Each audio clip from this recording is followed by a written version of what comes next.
We turn now to Brussels, where leaders say the entire European economy is expected to recover to pre-pandemic levels by the end of next year. Speaking at the Brussels Economic Forum, European Commission President Ursula von der Leyen said vaccines have allowed countries to relax social distancing rules. More than 40% of the bloc's adults are fully vaccinated. Government stimulus measures are also giving a boost to economies. Now, speaking at the same event, German Chancellor Angela Merkel said the EU needs to invest more in advanced technologies like artificial intelligence and semiconductor manufacturing. She says this will help the bloc get a technological edge in areas where it's lagged behind the likes of the US and Asia. This comes amid a global chip shortage that has forced European companies to slow down production. We have seen how vulnerable international supply chains can be. We saw bottlenecks in the supply of raw materials, metals, semiconductor products, and many other products, and that has very clearly impressed upon us how dependent we are in certain key technologies. For more, let's bring in Bruno Verstraete. He's the chief economist at investment firm Lakefield Partners AG in Zurich. Angela Merkel was talking about this chip shortage. How has that affected the German economy and also the economy of the entire bloc? Well, I think it's very difficult to make something without any chips in it. We can see clearly supply chain disruptions caused by the chip shortage. I think what it clearly shows is the strategic assets are being redefined. Where it used to be electricity and energy, now there's new sources that became apparently extremely useful and important for the entire industry.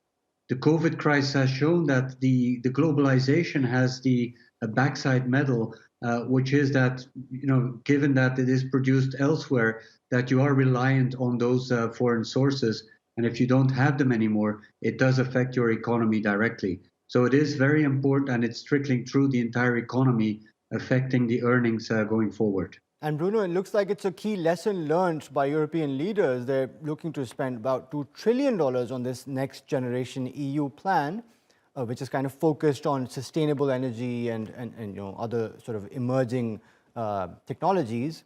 How much of an impact do you see that having on the bloc's economy, and which industries are the clear winners here?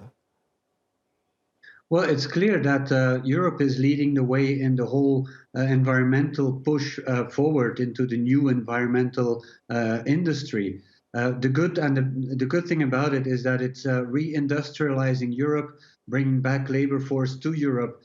Also, given that there's a lot of specialized companies in Europe, even more so than in the US, even though the US is also pushing ahead under the Biden administration for environmentally friendly production and a green economy. So clearly Europe is going to benefit from it, not just by the European push, but also from the US side.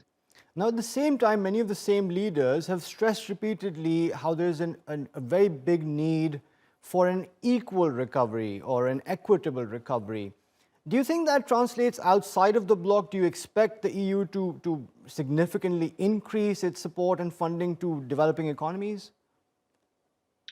Well, I do believe that the asymmetry that we've seen due to COVID and because of the different COVID waves and the lockdowns consequently that took place globally, that the symmetry that we had in global growth has clearly been disrupted.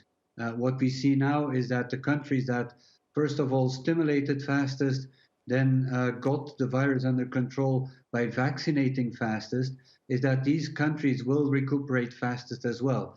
So it's all a bit looking at their own economy, trying to make their own economy normalize as fast as possible before we can go back to normal business. So I think there the push outside of their own country and the EU will take a bit more time than usual. Now, Bruno, one of the topics under discussion at this year's event was whether GDP is kind of served its purpose and whether we should be looking at other indicators that give a better sense of how people are doing and the level of equality.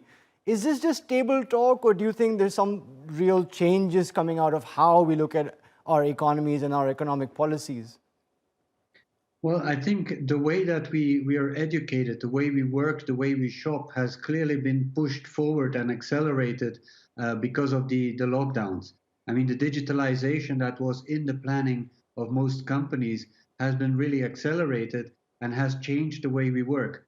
If we see that the home office is now a choice for many companies that they offer to attract employees, I think that is there to stay. So there is a quality of life element that came into the equation because of COVID. And I think that is clearly something that will be measured one way or the other next to GDP and pure economic growth.